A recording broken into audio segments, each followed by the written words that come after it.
सबसे पहले हम बात करेंगे उत्तर प्रदेश के मुख्यमंत्री योगी आदित्यनाथ द्वारा दिए गए 3 आदेश की। जी हां, 3 आदेश, और ये वो 3 आदेश हैं जो कट्टरपंथियों को अभी से चुभने लगे हैं।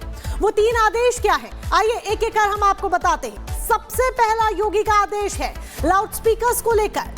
जिन मस्जिदों से दिन में 5 बार लाउडस्पीकर पर अजान दी जाती है, वो मस्जिदें अब लाउडस्पीकर की आवाज धीमी कर ले, क्योंकि सीएम योगी ने साफ साफ कह दिया है कि चाहे मस्जिद हो या फिर मंदिर, लाउडस्पीकर की आवाज धार्मिक स्थल से बाहर नहीं जानी चाहिए।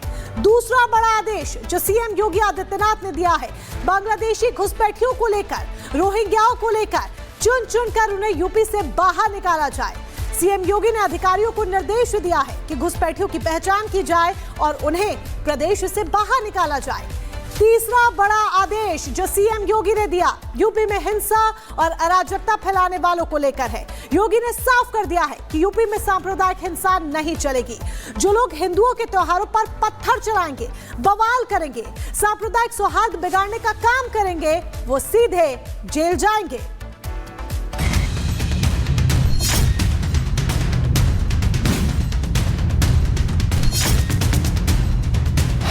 कानून का राज प्रदेश में कैसे स्थापित किया जाता है, इसकी सीएम योगी आदित्यनाथ मिसाल पेश कर रहे हैं। सीएम योगी आदित्यनाथ ने अब जो 3 आदेश दिए हैं, उसे सुनकर तो कुछ कट्टरपंथियों को खाना नहीं हजम हो रहा होगा। अब उनका खाना हजम हो या ना हो, नींद आए या ना आए, सीएम योगी ने तो कह दिया कि यूपी में कोई बांग्लादेशी घुसपैठिया और रोहिंग्या नहीं रहेगा, मतलब नहीं रहेगा। योगी ने कहा लाउडस्पीकर नहीं बजेगा तो मतलब नहीं बजेगा, और सबसे पहले बात, जो दंगा करेगा वो ऐसी सजा भुगतेगा कि उसकी पीढ़ियां दंगा करना भूल जाएंगी। अक्सर देखा गया है कि जब भी नवरात्र आते हैं तो कुछ लोग माता रानी की प्रतिमा बैठाने का विरोध करते हैं। गणेश महोत्सव होता है तो बप्पा के भजन बजाने नहीं देते। सावन का महीना लगता है तो कुछ लोग कांवड़ यात्रियों को परेशान करते हैं। कोई ना कोई सांप्रदायिक तनाव ऐसा पैदा करते हैं कि हिंदू त्योहार न मना पाए। लेकिन कट्टरपंथी अब कान खोलकर सीएम योगी की बात सुन ले कि धार्मिक आस्था का पूरा सम्मान होगा, और किसी ने दंगा फसाद किया तो फिर खुद ही सोच लें कि आखिरकार क्या एक्शन होगा, उन्हें कैसी सजा मिलेगी। Bureau report, Republic Bharat. CM Yogi Adityanath ने 3 आदेश दिए हैं, लेकिन समाजवादी पार्टी जो लगातार कह रही है कि यूपी सरकार के लोग फालतू में कुछ भी आदेश देते रहते हैं, इनके पास कोई मुद्दा नहीं है। सुनिए, थोड़ी देर पहले जब हमने सपा नेता राजेंद्र चौधरी से बात की तो उन्होंने क्या कहा। फिर एक बार लाउडस्पीकर को हटाने और अवैध रोहिंग्याओं को लेकर कार्रवाई करने की बात मुख्यमंत्री ने अधिकारियों से कही है। देखिए, उत्तर प्रदेश में जो भाजपा की सरकार है, ये अनावश्यक मुद्दों को लेकर के आती है, जनता के लिए काम नहीं करना चाहती, विकास का काम नहीं करना चाहती है। किसान की हालत ख़राब है, रोज़गार का इंतजाम नहीं है, अपराध बढ़ते जा रहे हैं उत्तर प्रदेश में। उसका कोई समाधान भाजपा सरकार ने पिछले 8 वर्ष में नहीं किया। निगम के कर्मचारियों पर हमला हुआ था, उस मुद्दे को लेकर कहा जा रहा था कि बांग्लादेशी रोहिंग्याओं पर कार्रवाई करने की ज़रूरत है। अरे भाई, ये आज तक क्यों नहीं किया इन्होंने? अपराध बढ़ते जा रहे हैं उत्तर प्रदेश में, तो रोहिंग्या का क्या मतलब हुआ? वैसे तमाम अपराध हो रहे हैं, तो हम किसी जो अपराध है उसकी रोकथाम के पक्ष में हैं, लेकिन सत्ता का दुरुपयोग नहीं करना चाहिए। तो सीएम योगी आदित्यनाथ ने 3 बड़े आदेश क्या दिए, अब इस पर सियासत शुरू हो गई है। स्वामी चक्रपाणी महाराज का क्या कहना है, और मौलाना साजिद रशीदी जो कि अध्यक्ष है ऑल इंडिया इमाम एसोसिएशन के, उनका क्या कहना है, क्या वो बोल रहे हैं, सुनिए जरा। सीएम योगी के 3 बयान सामने आए हैं कि बांग्लादेशी और रोहिंग्या और लाउडस्पीकर बर्दाश्त नहीं होगा। बिल्कुल सही हैं तीनों बातें, हम फेवर करते हैं। निकालिए बांग्लादेशियों को, निकालिए रोहिंग्याओं को, और बताइए आवाम को निकाल करके हमने इतने रोहिंग्याओं को वापस भेज दिया है, इतने बांग्लादेशियों को वापस भेज दिया है। रही बात लाउडस्पीकर की, लाउडस्पीकर इस्लाम का हिस्सा नहीं है, मुसलमानों को इससे कोई नुकसान नहीं है। जिसको नमाज पढ़नी है, हर आदमी के हाथ में घड़ी है, मोबाइल है, वो टाइम देखेगा, नमाज पढ़ेगा।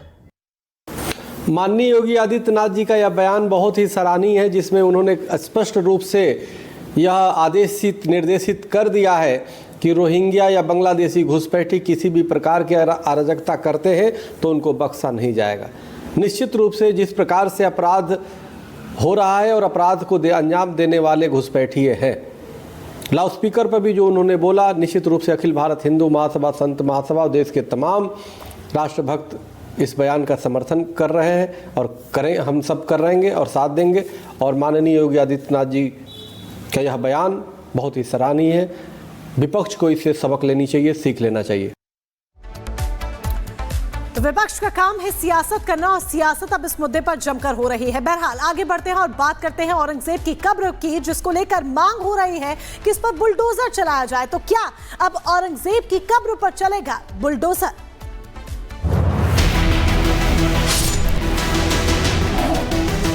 अब वो समय आ गया है, महाराष्ट्र का ही नहीं भारत के हिंदू की डिमांड है, उस औरंगजेब की खबर पर बुलडोजर जल्द से जल्द चढ़ा है।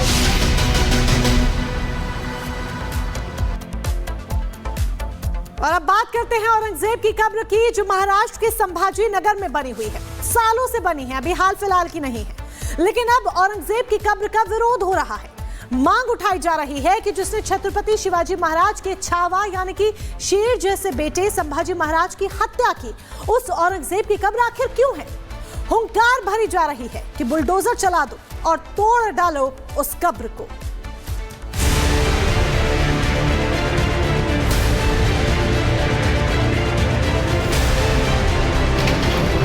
हमारे संभाजी नगर में उस औरंगजेब की खबर क्यों अब तक बची हुई है?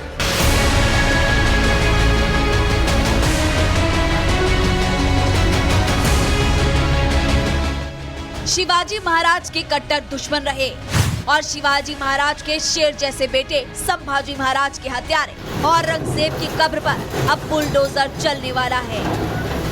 अब वो समय आ गया है, अब वो समय आ गया है, महाराष्ट्र का ही नहीं भारत के हिंदू की डिमांड है, उस औरंगजेब की खबर पर बुलडोजर जल्द से जल्द चढ़ा है। शिवाजी महाराज का दुश्मन और संभाजी महाराज का कातिल औरंगजेब मौत के बाद महाराष्ट्र की धरती पर फिर मरने वाला है। औरंगजेब का नाम और निशान महाराष्ट्र की पवित्र धरती से मिटाए। यहाँ सिर्फ महाराष्ट्र का हिंदू नहीं, अब पूरे भारत का हिंदू की डिमांड है कि औरंगजेब का नाम और निशान मिटाए। सबसे क्रूर मुगल बादशाह औरंगजेब की कब्र को लेकर महाराष्ट्र में ऐसा संग्राम छिड़ गया है कि औरंगजेब की मौत के करीब 307 साल बाद फडणवीस सरकार के सामने मांग उठाई जा रही है कि औरंगजेब का नामो निशान मिटा डालो, उसका वजूद हिंदुस्तान में नहीं रहना चाहिए। देवेंद्र जी, मुझे अच्छा याद है आपने कहा था कि उस औरंगजेब की खबर पर कुत्ते मुतेंगे। अब वो समय आ गया है, औरंगजेब का नाम और निशान महाराष्ट्र की पवित्र धरती से मिटाए। औरंगजेब की कब्र अभी महाराष्ट्र के संभाजी नगर में बनी है।